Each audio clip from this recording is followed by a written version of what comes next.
Saya Nur Syafiqah binti Muhammad Yusof, nombor matrik KID 2304040010. Saya Nurul Natasha binti Nasaruddin, nombor matrik KID 2304040013. Dan saya Nur Fatihah binti Suhaimi, nombor kad matrik KID 2304040011. Dan saya Aina Mutmainah binti Muhammad Zahid, nombor matrik KID 2108042009.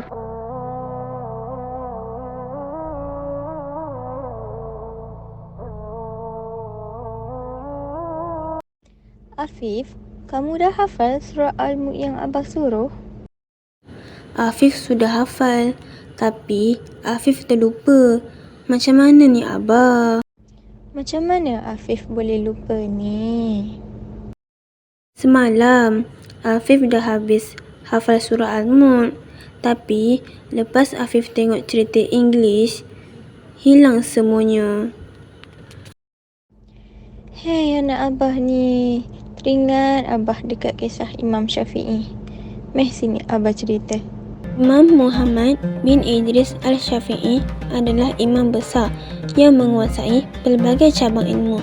Kedalaman ilmunya diakui di seluruh dunia. Mazhab Syafi'i yang diasaskannya tersebar luas di pelbagai pelosok dunia. Wahai Imam Waqi', saya tidak boleh mengulang hafalan saya dengan cepat. Kenapa ya? Kamu pasti telah melakukan dosa maksiat. Cuba fikirkan balik. Imam Syafi'i juga terfikir apakah dosa yang telah dilakukannya. Dia juga teringat suatu ketika dahulu. Pada suatu hari, Imam Syafi'i sedang jalan-jalan di pasar. Lelaki yang hafal Al-Quran sejak usia 8 tahun itu terlihat begitu santai. Wanita penduduk kota itu terus mengelilingi perjalanan Imam Syafi'i. Tetapi, tiba-tiba Imam Syafi'i meluruskan pandangannya dan memandang ke arah hadapan. Dia melihat pakaian salah seorang wanita di hadapannya diterbangkan oleh tiupan angin sehingga Imam Syafi'i dapat melihat betis wanita itu.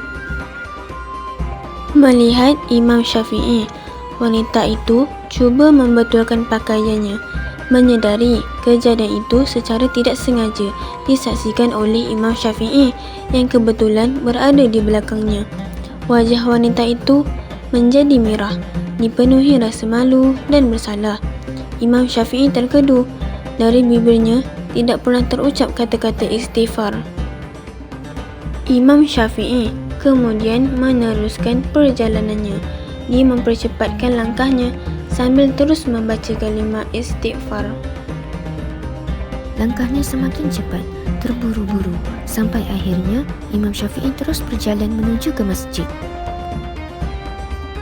Saya bimbang kerana kemaksiatan yang saya lakukan, banyak hafalan saya akan hilang, kata Imam Syafi'i. Setelah kejadian itu, dia terlupa menghafal satu kitab hanya kerana dia melihat betis perempuan dan itu juga secara tidak sengaja. Setelah terkena kejahatan, maka hilanglah cahaya, hilanglah ingatan, kata Imam Syafi'i pada suatu ketika.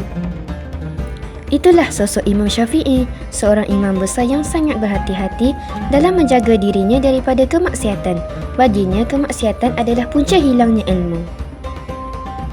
Semakin jauh dari kemaksiatan, semakin banyak ilmu yang tertanam dalam hati dan fikiran. A'udzubillahi minasyaitonirrajim. Inna kaida syaitani kana dha'ifa.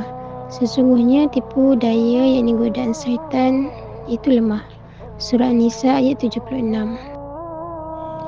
Al-Syekh Muhammad Al-Amin Al-Shinqiti rahimahumullah menjelaskan, boleh jadi godaan yakni tipu daya wanita lebih besar daripada godaan atau tipu daya syaitan.